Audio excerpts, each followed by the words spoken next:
fuerza de la atracción, un fenómeno que el hombre ha conseguido aprovechar de muchas maneras. El magnetismo es invisible, pero omnipresente. Él acciona los motores eléctricos y hace que vibre un altavoz. Lo encontramos al cepillarnos los dientes y lo necesitamos para hacer la compra o para viajar. Pero el símbolo más conocido del magnetismo es, sin duda, la brújula.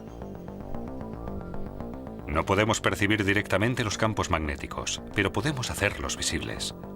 Si ponemos un imán debajo de una hoja con astillas de hierro, éstas se alinearán formando la llamada línea de campo. La Tierra también está rodeada de un campo magnético. De polo a polo. Carl Friedrich Gauss y el magnetismo de la Tierra. En la antigua Grecia ya conocían la maravillosa cualidad que poseía la negra magnetita. Algunos trozos de este óxido de hierro les parecían completamente mágicos. Antes del nacimiento de Cristo, en China ya se usaban aparejos que funcionaban igual que una brújula. El chino Chu Yus ya describió en 1117 una brújula para orientarse. Constaba de un trocito de caña que contenía una aguja magnética que flotaba en una palangana de agua. El aparejo iba destinado al uso de los marineros, pero si había fuerte oleaje, podía fallar. En 1250, los marineros del mar Mediterráneo perfeccionaron una aguja que giraba sola en un punto medio. Se había inventado la brújula tal y como la conocemos. El por qué señalaba la dirección norte-sur fue durante mucho tiempo un misterio. Se creía que el motivo era la existencia de una montaña gigante de magnetita en el norte. Circulaban cuentos horripilantes de barcos que se acercaban a esa montaña. La peligrosa fuerza de atracción arrancaba los clavos de las maderas y llevaba a los marineros a la muerte. En 1600, el investigador inglés William Gilbert se propuso acabar de una vez por todas con todas esas supersticiones. Y afirmó que ni el ajo acabaría con el magnetismo, ni los diamantes lo reforzarían. En su tratado De Magnete, Gilbert describe sus experimentos. Utilizó un trozo de magnetita para simular el comportamiento de la aguja magnética con respecto a la Tierra. Y en su intento, consiguió observar lo que después se acuñaría como inclinación. Solo directamente en el ecuador, la aguja permanecía horizontal. Y cuanto más se acercaba a los polos, más se inclinaba hasta quedar completamente vertical sobre ellos. En ello basó el investigador su hipótesis de que la Tierra era un imán muy potente.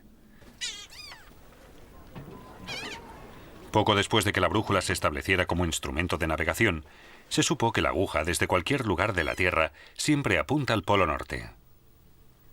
Este fenómeno recibirá el nombre de declinación magnética. Así, en el siglo XVIII, el campo magnético de la Tierra llamó la atención de los investigadores. Mucho de lo que sabemos hoy se lo debemos al físico y matemático Carl Friedrich Gauss.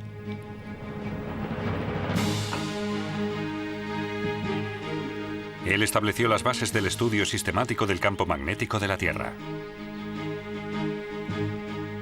Gauss nació el 30 de abril de 1777 en Braunschweig. Fue el hijo único de una familia pobre. Más tarde diría que aprendió cálculo sin utilizar papel. En el colegio pronto llamó la atención por su don para las matemáticas. Gauss fue presentado al duque de Braunschweig, quien le concedió una beca. De esa forma, pudo estudiar secundaria y después ir a la universidad. Cuando su mecenas murió en la guerra, a Gauss se le ofreció una cátedra de matemáticas en la Universidad de Göttingen, y allí fue director del observatorio. Pero el destino lo puso a prueba. El mismo año murieron su padre, su esposa y el menor de sus 3 hijos.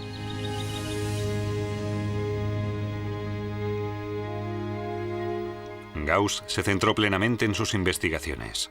Su interés por las matemáticas se traslada ahora a la astronomía. Ya en su juventud, dejó estupefactos a los expertos al trazar la órbita exacta del asteroide Ceres. El asteroide estaba oculto detrás del Sol, y reapareció justo en el momento y en la posición exacta que Gauss había afirmado anteriormente.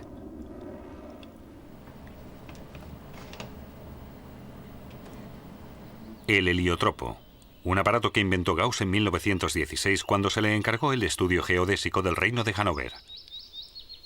Esta labor le supuso 25 años de trabajo y le llevó a realizar muchos descubrimientos importantes. Los aparatos convencionales de topografía eran demasiado inexactos para el perfeccionista Gauss. Al igual que su invento, utilizaban la luz solar para determinar la posición de los puntos de referencia en el terreno. Pero el heliotropo podía reflejar los haces de luz a una distancia notablemente mayor.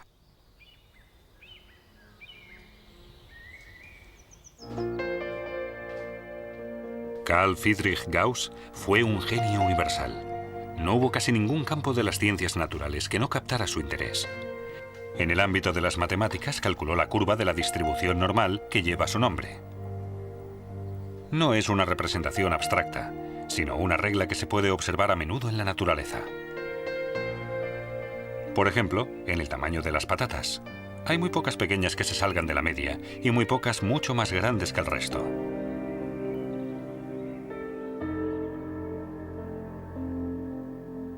En sus investigaciones, Gauss siempre mostró cierta tendencia a calcular la media.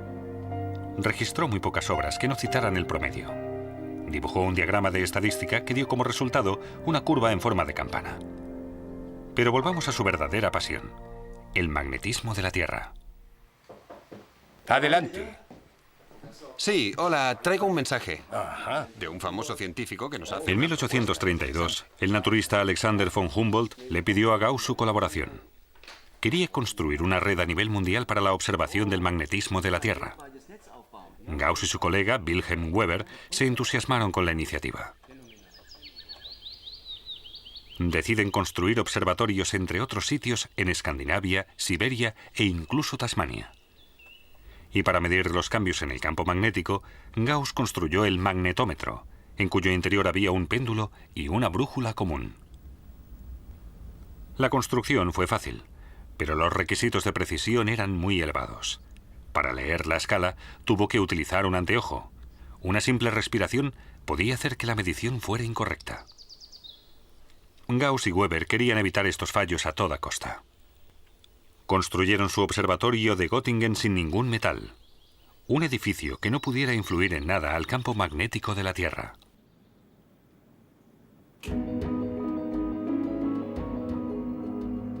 Allí investigaron los dos, a veces hasta el agotamiento, valorando mediciones de 24 y 36 horas en 5 minutos. Contrastando los datos con los de los observatorios internacionales, se pudieron hacer una idea general del campo magnético de la Tierra en su conjunto.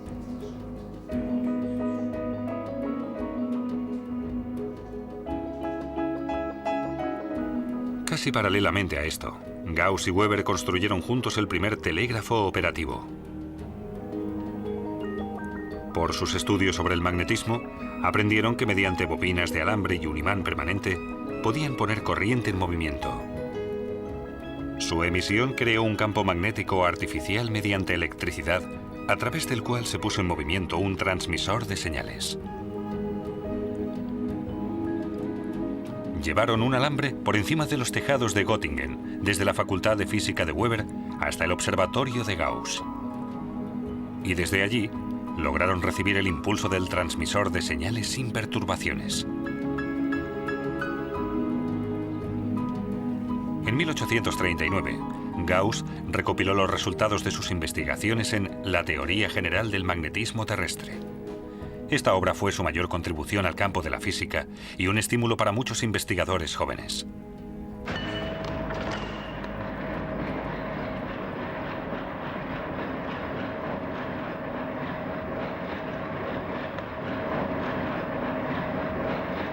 El director del observatorio de la Universidad de Múnich, Johann von Lamont, se interesó 10 años después por las fluctuaciones del campo magnético terrestre. Él la relacionaba directamente con la actividad de las manchas solares. Hoy se sabe que las enormes erupciones de la superficie solar generan partículas altamente energéticas. Si los vientos solares chocan con la atmósfera, se cargan de electricidad y causan fluctuaciones en el campo magnético terrestre. Lamont acertó de lleno con su teoría. Sin campo magnético, la Tierra sería un planeta muerto. El campo protege la vida de los vientos solares altamente energéticos. Sin este escudo, la evolución habría sido muy diferente.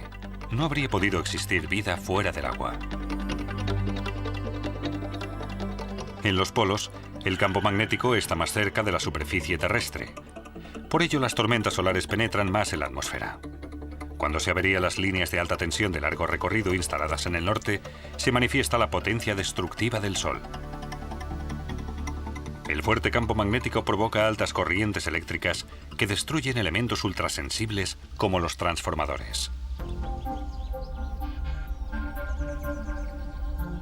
¿Pero de dónde procede el campo magnético de la Tierra? La idea de que el planeta tenía en su interior un imán gigante no tardó en descartarse. En 1919, Joseph Larmor consiguió dar una explicación plausible. El núcleo externo de la Tierra, un líquido caliente, está a unos 3.800 grados. Y el núcleo interno, sólido, a unos 1.500 grados más. Por ello se producen fuertes corrientes en el interior. La rotación de la Tierra desvía esas corrientes, que se mueven en espiral paralelamente al eje terrestre. El núcleo externo de la Tierra contiene metales y es conductor eléctrico.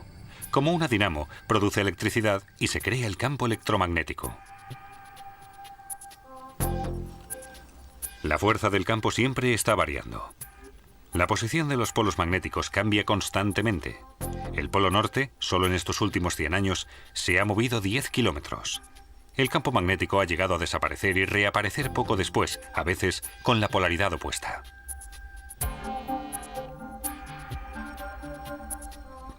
La historia del campo magnético de la Tierra está escrita en las piedras volcánicas. Los geólogos lo consideran como leer las líneas del pasado. Y se puede decir con certeza que el primer cambio de polaridad se produjo hace unos 750.000 años. Por término medio, estos procesos suelen darse cada 500.000 años, por lo que el siguiente cambio de polaridad se estaría retrasando. El campo magnético se empezó a debilitar hace unos 2.000 años. Los geofísicos se están esforzando por conseguir calcular los movimientos de las rocas líquidas. Pero es imposible hacer pronósticos. Si el campo magnético que nos protege desapareciera más tiempo, el efecto sería devastador. El Sol, que hizo posible la vida, la haría desaparecer despiadadamente. El material genético tendría una reacción extrema a los vientos solares, y la consecuencia serían los defectos genéticos. Numerosas especies se extinguirían bruscamente, ya que los pájaros, los peces o las tortugas usan el campo magnético para guiarse. Estarían completamente desorientados en sus migraciones. Desde el punto de vista técnico también es importante un campo magnético estable. La mayoría de los fallos de los satélites se deben a turbulencias electromagnéticas.